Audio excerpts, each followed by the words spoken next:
Welcome on into the Prowl podcast. Chris Wilcox here today, joined with Superintendent George Rierson. George Rierson is now into his third year as superintendent.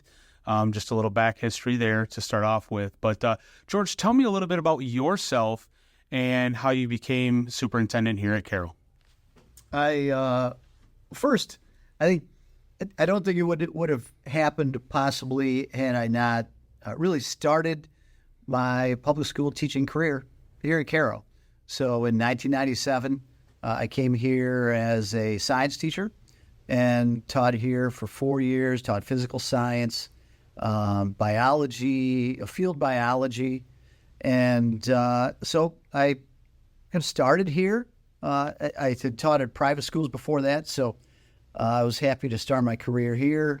Left after being assistant principal for 5 years, and then I filled in as principal for a year, went to Unionville Seaway Schools, was principal there, superintendent, and then after 10 years there, this opened up, and I really liked the idea of coming back to where I started teaching in Caro.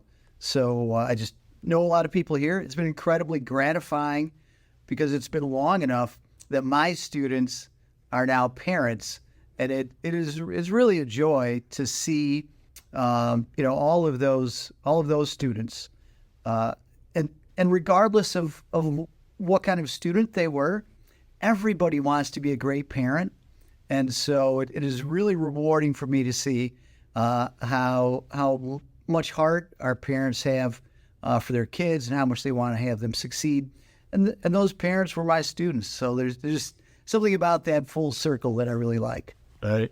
Well, I thank you first and foremost for doing this interview with me. I absolutely appreciate it, and just giving a little insight into the school district. So one of the questions that I do have for you is school of choice. Okay. So obviously there's school of choice. Pretty much you can go wherever you'd like to. It's set up that way. What is Caro Schools doing about school of choice to draw kids in from outside of the district, and what is Caro Schools trying to do to keep kids in the district? Well, so my approach to school of choice is actually to flip that question. We need to take care of the students who come to us. So first, make sure that we're really taking care of the students who are here in our community, those who are currently choosing to attend here. First, establish a strong foundation, and that's making sure that people are having great experiences when they come through our doors every day. And so we do that first. Then, in terms of school of choice, we're uniquely positioned, I believe, with such a diverse offering of both academic, athletic, club experiences for students that really that's our advantage. That's our advantage. But it's making sure those are running really well and they're giving kids great experiences and preparing them for whatever is next. For our mission, we talk about responsible citizenship in our community and the world.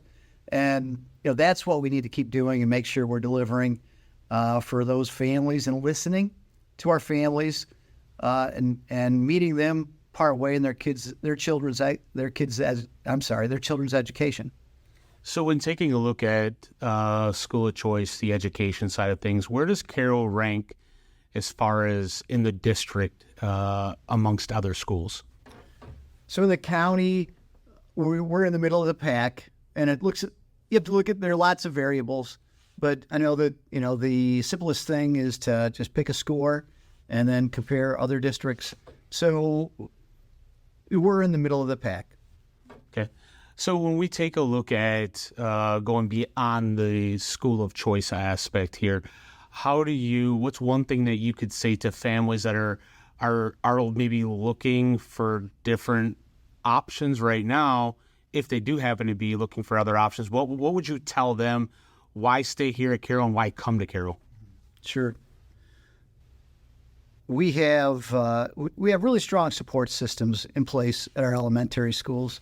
And I just tonight met with a group of people that, so there were 10 people around this table. They work some of them across the district, others just at Macomb Elementary, to make sure our students who are coming in have the supports necessary to be able to thrive when they start school, because that really sets the table up for the rest of their experience. So we know that we need to pour resources into that building to make sure that kids have a strong start. Children know by first grade if they're struggling, and so you really have to make sure that they see themselves as being potentially a strong student and being able to learn. Because once they start to question that, it gets tougher and tougher to bring that back. So we start with lots of support at that Macomb building, continue at Shaw, and then in our middle school and high school, we really start to give students, in addition to support, but we want to start to stretch students if they are really inclined to excel in academics. So, we add some clubs along the way. One thing that we were proud to be able to do this summer, in the middle school, we've offered opportunities for our students to move forward in math classes so that by the time they get to high school, they're in a position to be able to finish their high school career taking calculus. I believe strongly that a student who's going to take calculus in college has to have their first calculus experience in high school. And so it's not the only route to success, but it's a good path. So to do that, you have to move kids along. One way to do it is to just say, well, you're a good student in sixth grade math. We think you could maybe pass seventh grade math and jump to eighth grade. We decided to take a little bit more challenging and rigorous path by having students complete. So during their summer, they have to complete coursework to basically complete the equivalent of that seventh grade math so they can jump to eighth grade. And then in ninth grade, they'll be ready in high school to move beyond Algebra 1. So that's just one of those things that we look at. But those are little decisions that we make when we look at the needs of our community, what the capacity of our students is, and try to line those things up to make it work based on the population of students we have. It might not always work that way because students might not come in with that potential. We just need to maintain enough flexibility and a willingness to serve our families and meet them halfway to be able to make those adjustments. Well, you talk about community, and one of the next things I want to talk about with you is there's going to be the potential of an upcoming bond proposal here shortly coming up, and that has a lot of involvement with the community, obviously, right? There's big decisions to be made, so on and so forth. Can you tell me a little bit of some, I guess I'll say, what will be on that bond proposal or what the community members would be looking at? So we did focus groups. So we invited people to come in, 10 different subgroups of people based on kind of their experiences, whether they were a secondary teacher, a primary teacher, a parent of younger children, parent of older children, longtime residents, elected officials, all different groups, and ran some ideas past them. Did the same thing with a survey, so I hope that people had the opportunity to complete that survey. The results of that survey were compelling when it came down to choosing two options. One option that we considered would be to pour some money into Shaw School, bring that up so that it's the equivalent of a brand new building, and with the historic feel, and then also we need a lot of improvements at the Macomb building. So we looked at those two areas primarily to invest most of the money because they really haven't been touched. The high school had upgrades in 2005, the middle school as well in 2005, less so in those buildings. 2015, upgrades again to the middle school, added a much needed auditorium. I mean, that was a great decision to put that in with our arts program. Made a lot of sense. So now we need to get those elementary schools back to a level where our students can come in and have all of the resources, all the advantages that we want kids to have to be able to have a strong start and get that strong foundation. So most of the investment is in those buildings, or the other option, option B in the material we presented, was to put that money into expanding Macomb School, adding classrooms, adding a gymnasium, to be able to move all of our students onto this single campus on Hooper Street, so that K-12, even pre-K, is here in one location. To be able to do that, one of the challenges, in addition to just adding new square footage to Macomb on this footprint that we have, is traffic flow. And so one of the solutions to traffic flow is to open up the property that we have on Purdy Road, make this so we really have continuous property from Hooper to Purdy Road. It was good foresight for people to think ahead, and our board decided to purchase that many years ago with growth in mind. And this is the opportunity, I think, for us to open that road up, get traffic coming in from the west into the campus, and then we can really look at expanding our athletics facilities, because we'll have room to grow. Right now we're boxed in between the football field parking area and everything else. You can't go anywhere else. So we get doing that, moving our busing garage, put that on Purdy Road, and open up some lanes for traffic to flow in and out of the campus area. So really substantial changes, really changing, I think, the look and feel of the property and of the campus. And so we're excited about that. The community really supported the option of building new onto Macomb. It was overwhelming support for that option. And just to be clear, these are both the same price tag. It's same price tag. There's no difference. It's the same price tag. Correct. Yeah. To renovate that Shaw building to the point that we feel it needs, as well as making it ADA accessible. It's a multi-level building without an elevator. So things like that, it would require extensive investment. So same price tag to do both of those. Anybody that's done renovation work versus new construction probably relate. The renovation work can be more expensive than building new. So we're excited about the possibility, and we think the community will be excited about it. The response regarding the likelihood of this passing at the moment that we offered that survey with really limited information out, 40% of our community thinks it would go right now. So another just roughly 40%, just under 40%, are on the fence. They basically want to see more information. And then we only had 20% of the people who answered the survey said that they didn't think it would be approved. So real quick, talking about those numbers, those are great numbers, fantastic numbers. How do you get that? I guess I'll say that 11% for the yes side. How do you as the superintendent of the district get that 11%? Well, I can't do it alone. First, so we need other people to help, and we think that we can get people energized around this if we make sure they're getting information that they need. So that's what we're starting to do.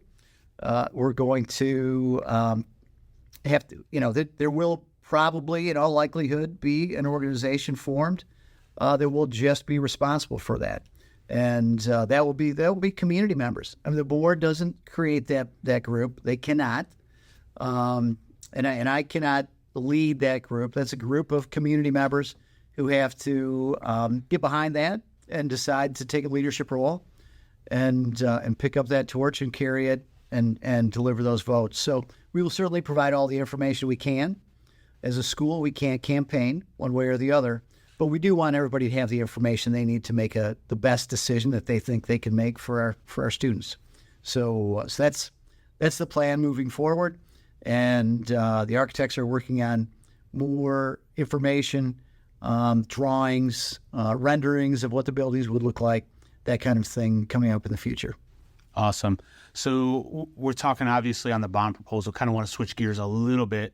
Still on the school district side of things, bus drivers. Yeah. Big problem right now. I'm sure that there's a lot of frustration with parents, obviously frustration with you, being able to get kids to and from, or I should say, from school to home currently, I know that I've received messages as well about the cat bus, right, running an hour behind or maybe a little bit more. So how is the district trying to combat that moving forward? So the board approved a pay increase for our bus drivers. We provide an incentive payment after they complete their training, get their certification. They work for 30 days. They get an incentive payment. And this actually has worked. I mean, we have 3 people in the pipeline right now. I think 2 of them just started this week. You've not had any interruptions so far this week. I can't guarantee that for the cat bus, but we're close. So that's a good start. But that's really just getting us at the point where we're making it every day. And so we need substitute bus drivers. We need more people to be able to acquire this training and have this skill so we can have some people to lean on when people have things that come up and they can't come to work. Bus drivers are so dedicated. You know, it's a crazy job. You get up early in the morning, you have 2.5 hours of work, then you're done. And then you got to come back in the afternoon and do it again. So it's really a unique group of people that can even do it and fit it in their schedule. And I'm just really proud of the people that we have that come in and do this work. They care about kids and want to provide the best service we can. Obviously, school buses are the safest vehicle your children can ride in. We want to provide that opportunity. We talked about school of choice. I think there's opportunity, and we're not driving into districts to pick students up, but there are locations where we struggle to get a bus to. Just because we don't have enough drivers and we've reduced runs to the extent that we have. So we need to solve that. I really struggle with recording that phone message to parents that we can't get their kids home on time. Worse yet is when we can't pick them up on time. So I feel that. I record that. I don't use the auto message for a reason. I feel like you deserve to hear that from me directly, and we're working to get those bus drivers in place. Want to make sure everywhere we go, we share with people, like the cost of that training is covered. You do not have to go out and pay to get a CDL and then come in and we'll teach you how to drive a bus. We'll get you the CDLB and then the endorsements on top of that to be able to drive a bus. We just really would appreciate, just sharing that. The solution to this problem is in our community. People don't commute from Saginaw to drive bus in Caro. The solution's in our community. So we really need people to consider whether it's something that they could do, even on a substitute basis. If more so, there's opportunity for that as well. Well, I always hear, I'm always about the community, and I'll be the first to say this to those individuals that are listening.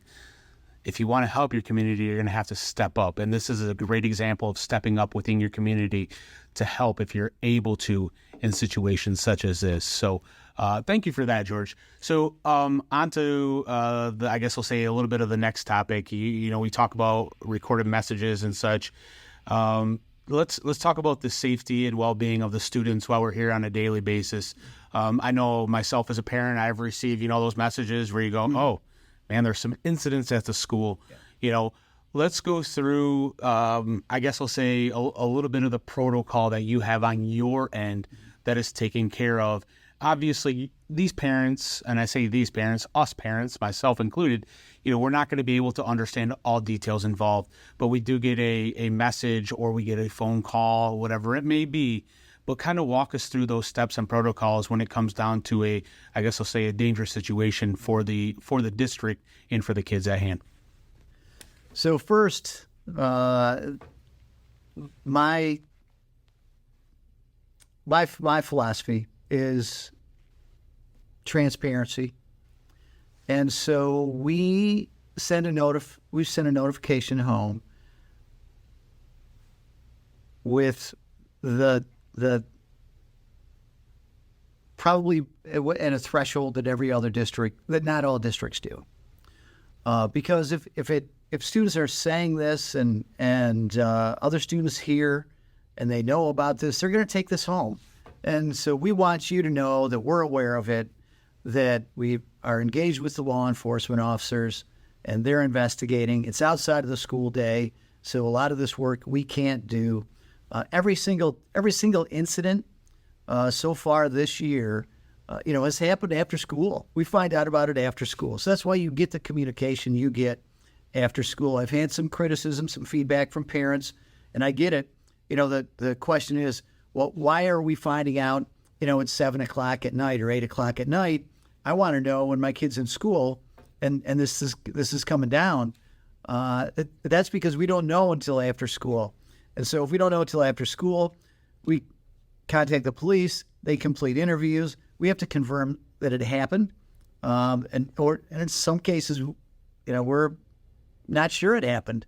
But what we know is there's information out there among our students that something happened. So we want you to know that we know and that police are involved in an investigation.